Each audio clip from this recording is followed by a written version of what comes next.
इस लेक्चर में मैं आपसे बात करने वाला हूँ प्लेन मिरर के बारे में। प्लेन मिरर के बारे में हम समझेंगे। देखिए प्लेन मिरर क्या है। अगर मेरे पास एक रेक्टेंगुलर ग्लास स्लैब हो और मैं इसके एक लेयर पे अगर सिल्वर की कोटिंग कर दूँ, इसके एक लेयर पे सिल्वर की कोटिंग कर दूँ, ये मैंने सिल्वर की कोटिंग कर दी, ये मैंने सिल्वर से क्या कर दी, कोटिंग कर दी। सिल्वर से कोटिंग क्यों करी, ऑलरेडी मैं बता चुका हूँ, क्योंकि 93% ऑफ इंसिडेंट रे को ये रिफ्लेक्ट कर देता है सेम मीडियम में, तो ये गुड रिफ्लेक्टर माना जाता है। अच्छा एक क्वेश्चन और, क्या हम गोल्ड से नहीं कर सकते हैं? गोल्ड से भी कर सकते हो। तो गोल्ड कितने % इंसिडेंट रे को रिफ्लेक्ट कर सकता है?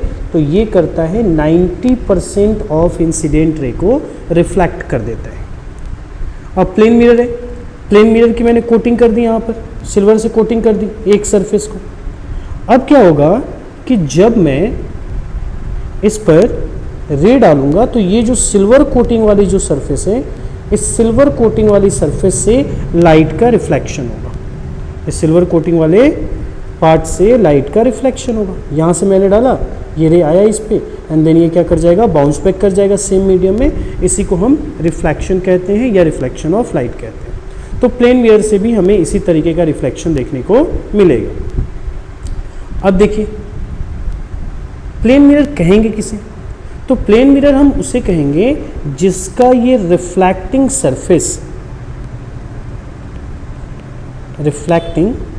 सरफेस फ्लैट हो या प्लेन हो या फिर फ्लैट, ठीक है, उसे हम कहते हैं प्लेन मिरर। उसे क्या कहते हैं? Plane mirror. अगर डिफाइन करना चाहूँ तो मैं कर सकता हूँ कि plane mirror is a type of mirror that have flat reflecting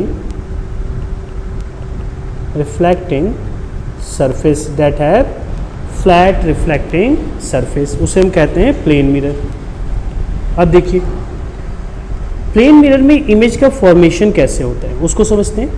तो यहाँ पर मैं ड्रॉ कर लेता हूँ कि मेरे पास एक प्लेन मिरर है और इस वाले पार्ट को मैं कर देता हूँ पॉलिश्ड। किससे पॉलिश करूँगा? तो सिल्वर से करूँगा। सिल्वर से मैंने इसको पॉलिश कर दिया, क्यों? क्योंकि ये गुड रिफ्लेक्टर माना जाता है।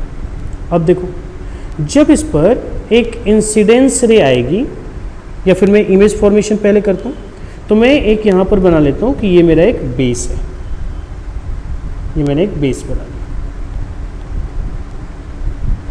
अब देखो यहाँ पर मैंने रख दिया एक ऑब्जेक्ट, ये मेरा एक ऑब्जेक्ट है। ये क्या है? ऑब्जेक्ट है। अगर ये ऑब्जेक्ट है तो इसका इमेज भी बनेगा। कैसे बनता है वो समझते हैं। एक तो क्या होगा कि इस एक्सिस के पैरेलल एक रे आएगी, तो ये मैं पैरेलल रे डालता हूँ यहाँ पर कि ये एक पैरेलल रे है, ये मिरर से टकराएगी। एंड सेकेंड जो रे होगी वो हमारे यहाँ से मैं इसको लेकर के आता हूँ, यहाँ पे आया इस पार्ट पे। अब क्या होगा कि ये जो ग्रीन आपको रे दिख रही है, ये ग्रीन रे सीधी चली जाएगी, जिसको हम डॉट लाइन से बनाएंगे। ये डॉट लाइन से हम बना रहे हैं, ठीक है। ये ग्रीन रे आगे की तरफ चलेगी यहाँ पे। और ये जो आप देख रहे हो रेड कलर की जो रे देख रहे हो, ये वाला, ये क्या करेगा? लॉ ऑफ रिफ्लेक्शन को फॉलो करेगा, यानी ये कुछ इस तरीके से वापस सेम मीडियम में आ जाएगी। ये सेम मीडियम में वापस इस तरीके से आ जाएगी। अगर इसी रे को मैं पीछे की तरफ मिलाऊं, इसी रे को अगर मैं पीछे की तरफ मिलाऊं, तो ये क्या होगा? ये जा करके यहाँ पर मैच कर जाएगा, और ये जहाँ पर दोनों मैच करेंगे वहीं पर क्या हो जाएगा? इमेज का फॉर्मेशन। तो यहाँ पर क्या बन रहा है? हमारा इमेज बन रहा है ना, हमारा क्या बन रहा है? इमेज बन रहा है। क्लियर है? तो इस तरीके से इमेज का फॉर्मेशन होता है प्लेन मिरर में। अब एक चीज़ यहाँ देखो, यहाँ से कुछ कैरेक्टरिस्टिक्स निकल कर के आते हैं प्लेन मिरर का। वो क्या आता है? तो फर्स्ट पॉइंट आता है कि जो हाइट ऑफ ऑब्जेक्ट है, हाइट ऑफ ऑब्जेक्ट, ये जो हाइट ऑफ ऑब्जेक्ट है ये हमेशा इक्वल होता है किसके, हाइट ऑफ इमेज के। तो मैं बोल सकता हूँ कि height of object always equal to height of image, always height of image. पहला हो गया। सेकंड क्या होता है, तो सेकंड ये है कि जितनी डिस्टेंस इस मिरर से इस ऑब्जेक्ट की जितनी डिस्टेंस है, मान लेते हैं कि इस मिरर से इस ऑब्जेक्ट की जो डिस्टेंस है वो d है। कितनी है, d है। तो मैंने बोल दिया कि ये ऑब्जेक्ट यहाँ पर डिस्टेंस कितनी है, d है। तो यहाँ पर जो मिरर से इमेज की डिस्टेंस होगी ये भी कितनी होगी, d होगी।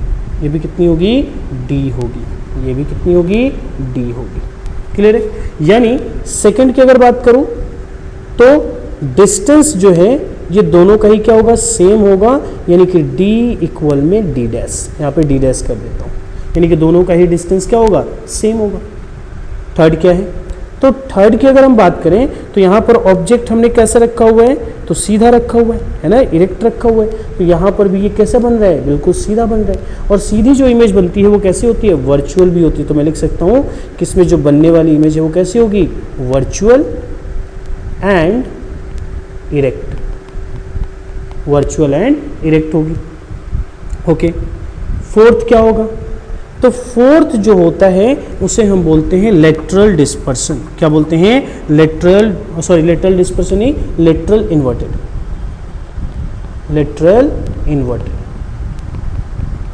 यानी कि उल्टा। मैं इसके बारे में बताऊंगा अभी, ठीक है। तो ये कुछ आपको याद रखने हैं कैरेक्टरिस्टिक्स के बारे में कि जो हाइट ऑफ ऑब्जेक्ट है और हाइट ऑफ इमेज इक्वल होगा, मिरर से ऑब्जेक्ट की डिस्टेंस और मिरर से इमेज की डिस्टेंस दोनों सेम होगी, वर्चुअल और इरेक्ट इमेज बनेगा, और इसमें जो इमेज बनेगा वो लेटरल इन्वर्टेड होगा। ओके। अब देखो यहाँ पर अगर मैं बात करूँ लेटरल इन्वर्टेड की, लेटरल इन्वर्टेड, तो लेटरल इन्वर्टेड का क्या मतलब होता है, तो इसका मतलब अगर इजली हम समझे तो लेफ्ट, अगर आपका हैंड आपने उठा रखा, अपना लेफ्ट हैंड आपने अगर उठा रखा है, तो जो आपकी इमेज होगी वो आपकी कौन सी हैंड को उठाएगी, तो आपकी जो इमेज होती है वो अपने राइट हैंड को उठाती है। किसको उठाती है, राइट हैंड को। इसको हम यहाँ से समझते हैं, इस वाले पार्ट से। यहाँ देखिए, इस वाले में देख सकते हैं कि यहाँ पर इस जो भी ऑब्जेक्ट है इसने कौन सा अपने हैंड उठाया है, तो लेफ्ट हैंड उठाया है। कौन सा हैंड उठाया है, लेफ्ट हैंड। लेकिन इमेज में उसकी कौन सी हैंड दिख रही है, तो वो दिख रही है राइट हैंड, वो दिख रही है राइट हैंड। और इसी फेनोमेना को हम बोलते हैं लेटरल इन्वर्टेड, यानी left hand appears on the right side in the image. ठीक है, ये लेफ्ट हैंड किधर दिख रही है, राइट की तरफ दिख रही है। इसी फेनोमेना को हम बोलते हैं लेटरल डिस्पर्सन बोलते हैं। अब देखिए यहाँ पर इस इमेज को जरा समझते हैं। यहाँ पर मैंने बोला कि इस ऑब्जेक्ट की डिस्टेंस इस मिरर से अगर कितनी है, d है। कितनी है, d है।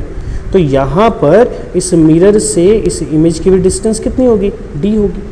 और अगर आपसे टोटल डिस्टेंस पूछी जाए, यानी कि आपकी ऑब्जेक्ट से लेकर के और इमेज तक की अगर डिस्टेंस पूछी जाए, तो आप दोनों को ऐड कर दो, दोनों को प्लस कर दो।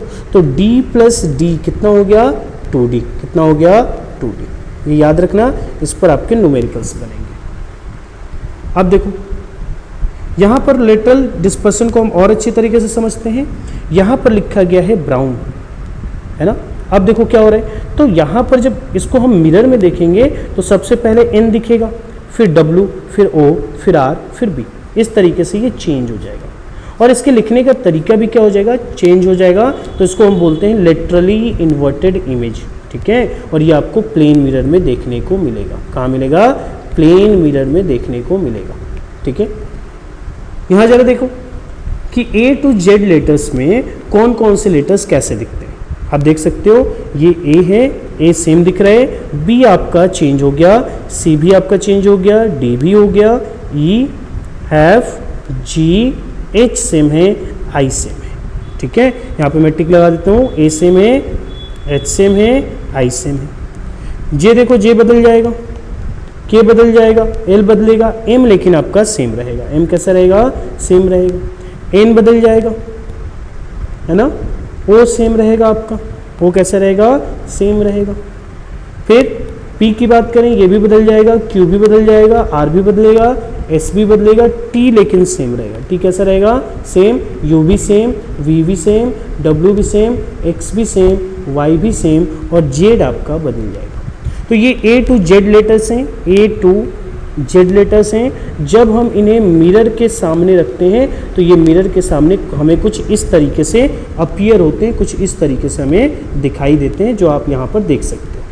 अब कौन कौन से क्या नाम है लेटर्स हैं जो बदलते नहीं है, जो सेम रहते हैं, तो वो मैंने आपको टिक कर दिया है। आप यहाँ से भी देख सकते हैं कि जो आपका ए है वो सेम रहेगा, एच सेम रहेगा, आई सेम रहेगा, M, O, T, U, V, W, X, Y, ये सभी के सभी आपके सेम रहते हैं। तो आप इसे चाहें तो याद कर सकते हैं, याद कर लें ताकि आपको जो न्यूमेरिकल्स मिले उसको आप इजीली सॉल्व कर सकते हैं। यहाँ देखिए, अगर नंबर्स की बात करें 1 2 1 2 10, अगर नंबर्स की बात करूँ मैं, तो ये भी क्या होते हैं, मिरर के सामने जब रखते हैं तो मिरर की इमेज में ये भी चेंज हो जाते हैं। जैसे आप ये 1 देख सकते हैं चेंज हो गया, 2 3 4 5 6 7 8 सेम रहता है। ध्यान रखिएगा 8 आपका सेम रहता है और 9, और सभी क्या करते हैं तो रिवर्स हो जाते हैं, उल्टे हो जाते हैं। आई होप कि यहाँ तक आपको चीज़ें समझ में आई होंगी। यहाँ पर देखिए लेटरल डिस्पर्सन का एक और यहाँ पर काफ़ी बेहतरीन एग्जाम्पल है, वो है एम्बुलेंस। आपने देखा होगा कि एम्बुलेंस पर कुछ इस तरीके से चीज़ें लिखी होती हैं उसके सामने, लेकिन अगर कोई आप मान के चलो कि एम्बुलेंस पीछे है और आपकी कार अगर आगे है, तो आपके रियर व्यू मिरर में, रियर व्यू जो मिरर होता है उस मिरर में आपको एम्बुलेंस जो है वो सीधा दिखाई देता है। क्यों दिखाई देता है? तो लेटरल डिस्पर्सन के या लेटरल इन्वर्सन के कारण। यहाँ पर आंसर है, आप पढ़ सकते हैं कि the word ambulance is written literally inverted in front of the ambulance because when seen in the rear view mirror by another vehicles the image of the word would get inverted, lettering the driver read the words properly so that he can provide the way to the ambulance. यानी क्या होता है, तो हम उसमें laterally inverted लिखते हैं, laterally inverted लिखते हैं ताकि जब कोई सामने वाला अनदर व्हीकल जो है जब उस इमेज को देखे तो वो इमेज क्या हो जाए, पलट जाए, इन्वर्टेड हो जाए और वो उसको प्रॉपरली पढ़ सके। अब जो प्रॉपरली पढ़ सकता है तो उस व्हीकल्स को पता चल जाएगा कि मेरे पीछे कौन सी आ रही है, एम्बुलेंस आ रही है। और एम्बुलेंस काफ़ी ज़्यादा इंपॉर्टेंट है क्योंकि उसमें पेशेंट्स हो सकते हैं, तो वो उसको क्या दे देगा, तो वे दे देगा, प्रोवाइड कर देगा वे, ताकि वो जल्दी से जल्दी हॉस्पिटल्स में पहुंच सके। तो इसलिए एम्बुलेंस पर इस तरीके से आप देखोगे लिटरली इन्वर्टेड आप क्या करते हो, उस पर एम्बुलेंस लिखा होता है। अब देखो कुछ प्रॉपर्टीज़ की बात कर लेते हैं जिसके बारे में ऑलरेडी मैंने आपको बताया। क्या है, तो पहली the image obtain is virtual. Image कैसी होगी, वर्चुअल होगी। साथ में इमेज कैसा होगा, लेटरली इन्वर्टेड, जिसको मैंने आपको अभी बताया कि लेफ्ट का राइट और राइट का लेफ्ट, लेफ्ट का राइट और राइट का left. Image is erect, erect का मतलब होता है सीधा, इरेक्ट का मतलब होता है सीधा। वर्चुअल का अगर हिंदी जानना चाहते हैं तो वो होता है काल्पनिक, वो होता है काल्पनिक, imaginary. The size of image in the same as the size of the object, यानी मैंने बताया कि हाइट ऑफ ऑब्जेक्ट इक्वल होगा हाइट ऑफ इमेज के।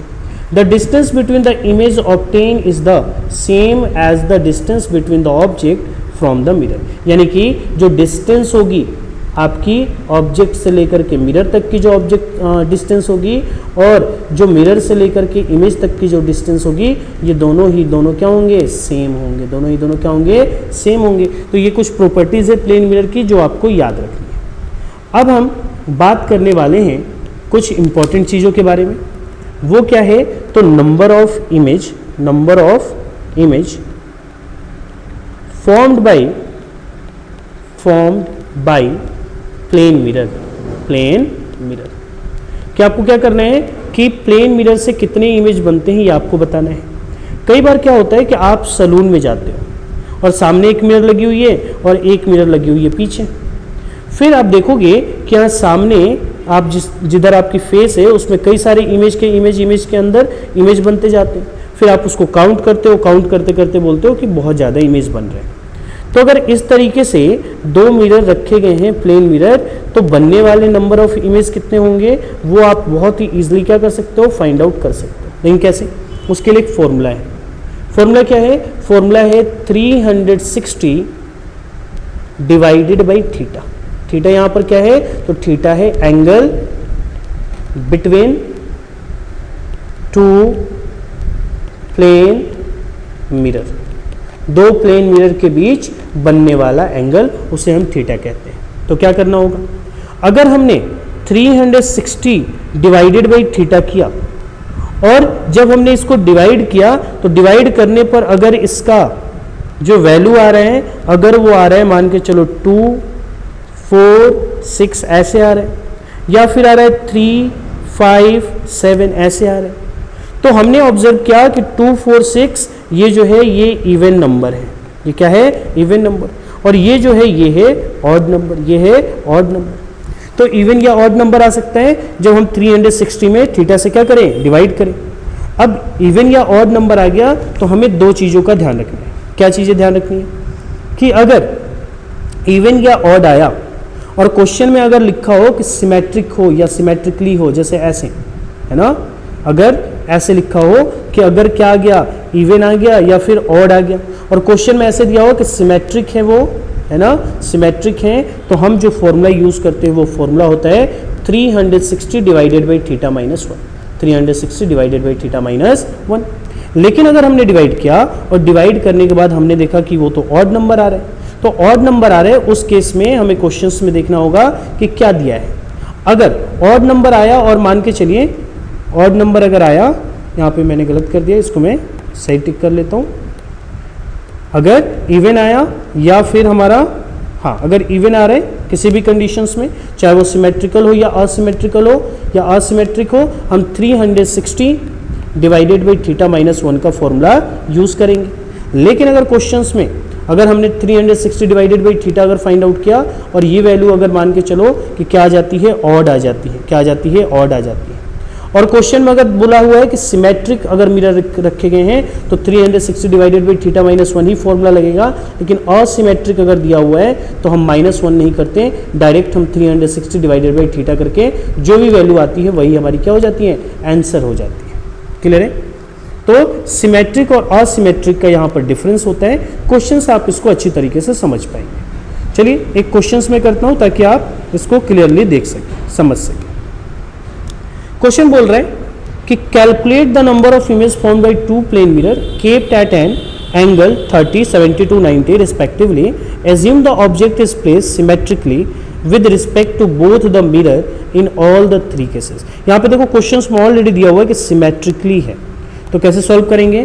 तो यहाँ पर थीटा हमें 3 दिया हुआ है, थीटा बराबर दिया हुआ है 30 डिग्री, 72 डिग्री और 90 डिग्री। तो मैंने क्या बताया कि सबसे पहले हमें क्या करना होगा? तो 360 डिवाइडेड बाई थीटा करना होगा। तो केस फर्स्ट में निकाल रहा हूँ, केस फर्स्ट। तो यहाँ पर कितना हो जाएगा? 360 डिवाइडेड थीटा की वैल्यू कितनी आ जाएगी? 30। कैंसिल आउट कर दिया इसको, तो ये कितना आ गया? 12 आ गया। कितना आ गया? 12। अब 12 क्या है? तो 12 आपका है इवन नंबर। कौन सा नंबर है? Even number. और क्वेश्चन में क्या दिया हुआ है? सिमेट्रिकल दिया हुआ है, सिमेट्रिकली दिया हुआ है। तो अगर सिमेट्रिकली दिया हुआ है तो फॉर्मूला क्या हो जाएगा? 360 डिवाइडेड बाई थीटा माइनस 1। तो जब हमने 360 डिवाइडेड बाई थीटा किया तो इसकी वैल्यू निकल करके आती है कितनी? इसकी वैल्यू निकल करके आती है 12, -1 कर दो, कितना आ गया? 11। यानी कि अगर 30 डिग्री के एंगल पर दो सिमेट्रिकल अगर मान के चलो कि प्लेन मिरर रखे हुए हैं तो नंबर ऑफ इमेज कितना निकल करके आएगा? 11 निकल करके आएगा। कितना आएगा? 11। सेकंड क्वेश्चन में कितना दिया हुआ है? 72 डिग्री। तो इसको सॉल्व करते हैं। 72 डिग्री के केस में क्या होगा? तो यहाँ पर फिर से फॉर्मूला यूज करेंगे 360 डिवाइडेड बाई थीटा। तो 360 हो गया डिवाइडेड बाई 72। थीटा कितना है? 72। अब इसको डिवाइड करेंगे, तो डिवाइड करेंगे तो ये कितना हो जाएगा? तो ये हो जाएगा हमारा 2 से डिवाइड कर देते हैं तो ये हो जाएगा 36 और ये हो जाएगा हमारा 180। फिर इसको 2 से डिवाइड कर दो, 18 हो गया। इसको कर दो 19 हो गया। फिर इसको हम करेंगे 2 से, ये कितना हो जाएगा? तो ये हो जाएगा हमारा 9 और इसको हम 2 से करेंगे कितना हो जाएगा? 45 एंड 9 5 जा होता है 45। यानी कि 360 डिवाइडेड बाई थीटा हमने जो किया उसकी वैल्यू कितनी आ गई? 5 आ गई। 5 कैसा नंबर है? ऑड नंबर है। लेकिन हमारे क्वेश्चन में क्या था कि सिमेट्रिकल है, तो सिमेट्रिकल के कंडीशंस में आप जानते हैं कि हम फॉर्मूला यूज़ करते हैं 360 डिवाइडेड बाई थीटा माइनस 1, यानी 360 डिवाइडेड बाई थीटा की वैल्यू आ गई है, कितनी आ गई है 5, इसमें से -1 करना है, तो 5 - 1 नंबर ऑफ इमेज कितने बनेंगे 4 बनेंगे, नंबर ऑफ इमेज कितने बनेंगे 4 बनेंगे। क्लियर है? चलो नेक्स्ट क्वेश्चन देखते हैं, उसमें एंगल कितना दिया हुआ है 90 डिग्री, तो 90 डिग्री के लिए हम सॉल्व करेंगे। अब यहाँ पर 90 डिग्री के लिए अगर हम सॉल्व करें तो फॉर्मूला सेम हो जाएगा, 360 divided by theta minus 1, sorry 360 divided by theta पहले चेक करो, तो 360 हो गया डिवाइडेड बाई थीटा, तो थीटा की वैल्यू कितनी है 90 एंड 9 4 जा 36 है ना, तो कितना हो जाएगा, ये हो जाएगा आपका 0 0 कैंसिल एंड 9 4 जा 4 आ गया, 360 डिवाइडेड बाई थीटा कितना आ गया 4 आ गया। अब 4 आ गया तो ये कैसा नंबर है, इवन नंबर है, क्वेश्चन में भी सिमेट्रिकल दिया हुआ है, तो हम क्या कर लेंगे 360 डिवाइडेड बाई थीटा माइनस 1 कर लेंगे। 360 डिवाइडेड बाई थीटा की वैल्यू कितनी आ गई है 4, 4 - 1 यानी कि नंबर ऑफ इमेज कितने बनेंगे, तो 3 बनेंगे, नंबर ऑफ इमेज कितने बनेंगे 3 बनेंगे। तो ये सिमेट्रिकल और असिमेट्रिकल आपके क्वेश्चंस में दिए रहेंगे, उसके बिहाफ पर आप क्वेश्चन को क्या कर सकते हो, सॉल्व कर सकते हो। अब आते हैं कुछ इंपॉर्टेंट कंडीशंस पे। अब देखो, अगर हमारे पास प्लेन मिरर है, हमारे पास क्या है प्लेन मिरर है, यहाँ पर एक मेरे पास प्लेन मिरर है, इसको मैं पॉलिश कर देता हूँ, है ना, इसको मैं पॉलिश कर देता हूँ इस पार्ट को। अब ध्यान से समझना इस वाले को, डायरेक्ट इस पे क्वेश्चंस बनेंगे। यहाँ पे मैं बेस बना देता हूँ, यहाँ पे मैंने बेस बना दिया।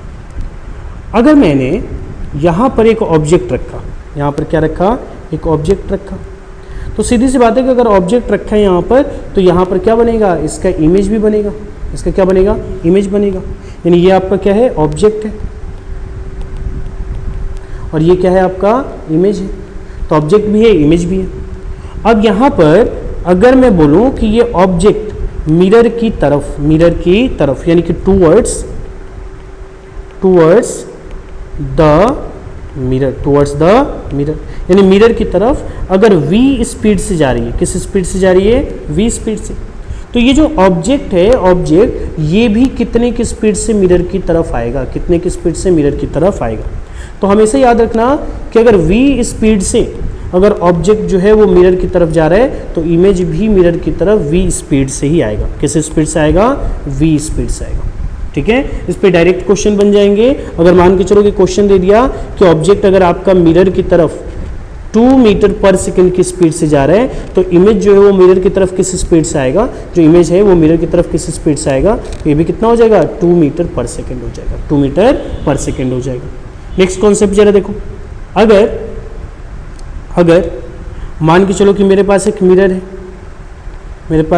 है, इसको मैं पॉलिश कर देता हूँ। पहले ये मैंने इसको पॉलिश कर दिया, पॉलिश किससे करते हैं, सिल्वर से, बहुत अच्छे। यहाँ पर मैं बेस बना लेता हूँ पहले। अब देखो, यहाँ पर अगर मेरे पास एक ऑब्जेक्ट है, तो सीधी सी बात है इसकी इमेज भी बनेगी, क्लियर है, इसकी इमेज भी बनेगी। अब क्या हो रहा है कि ये जो ऑब्जेक्ट है ये आपका स्टेशनरी है, यानी कि रेस्ट की पोजीशन में। ऑब्जेक्ट किस में है, रेस्ट की पोजीशन में। और ये जो मिरर है आपका, ये मिरर अब आ रहा है ऑब्जेक्ट की तरफ आ रहा है, मिरर आ रहा है किधर, ऑब्जेक्ट की तरफ v स्पीड से, है ना, किस स्पीड से आ रहा है, v स्पीड से आ रहा है। ठीक है, अब ये क्या कर रहा है, तो जो मिरर है वो ऑब्जेक्ट की तरफ v स्पीड से आ रहा है। तो क्वेश्चन आपसे ये पूछ सकता है कि जो ये आपका ऑब्जेक्ट है वो किस स्पीड से आएगा। ठीक है, तो अगर मिरर जो है वो ऑब्जेक्ट की तरफ अगर v स्पीड से आ रहा है, तो इस इमेज की जो स्पीड होगी इसके डबल हो जाएगी, 2v हो जाएगी, यानी कि 2v के स्पीड से ये क्या करेगा, तो ऑब्जेक्ट के रिस्पेक्ट में ये आपको मूव करता हुआ दिखेगा। किसकी स्पीड से, 2v की स्पीड से।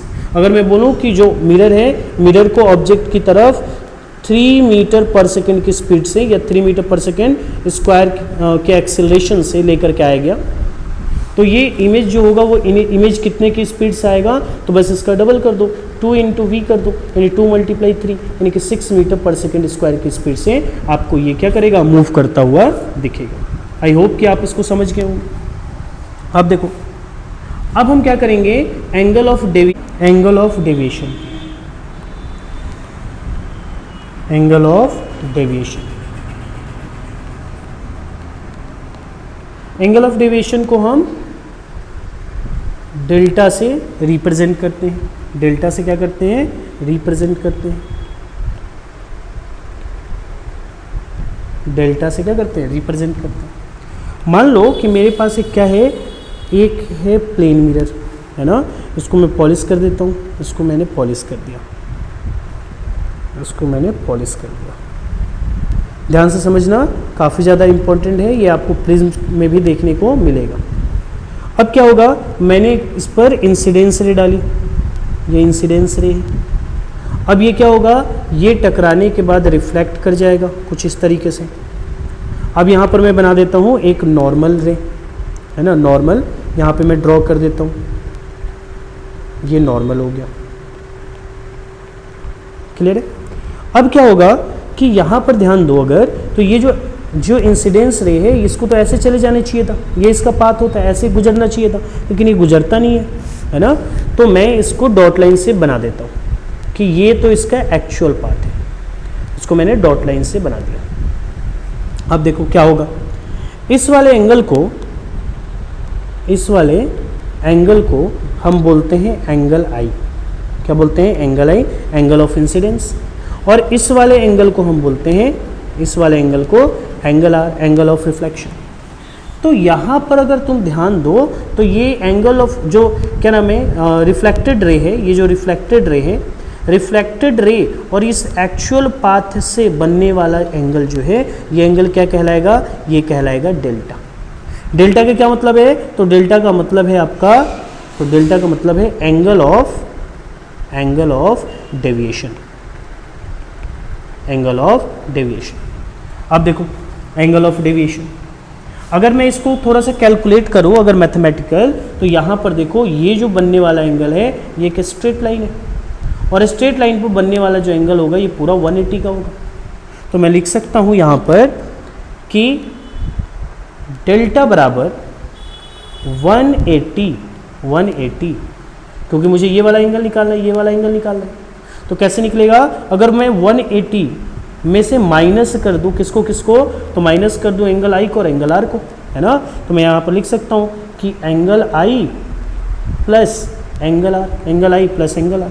अब एक बात तुम जानते हो कि एंगल आई इक्वल होता है एंगल आर के, तो मैं आई की जगह आर लिख सकता हूँ या आर की जगह पर आई लिख सकता हूँ। तो मैंने यहाँ पर लिखा कि 180 minus angle I plus angle आई, तो कितना हो गया, 180 माइनस में ये ऐड हो जाएगा तो 2i हो सकता है या 2 एंगल आई, मैं 2i लिख देता हूँ। कितना लिख देता हूँ? 2i लिख देता हूँ।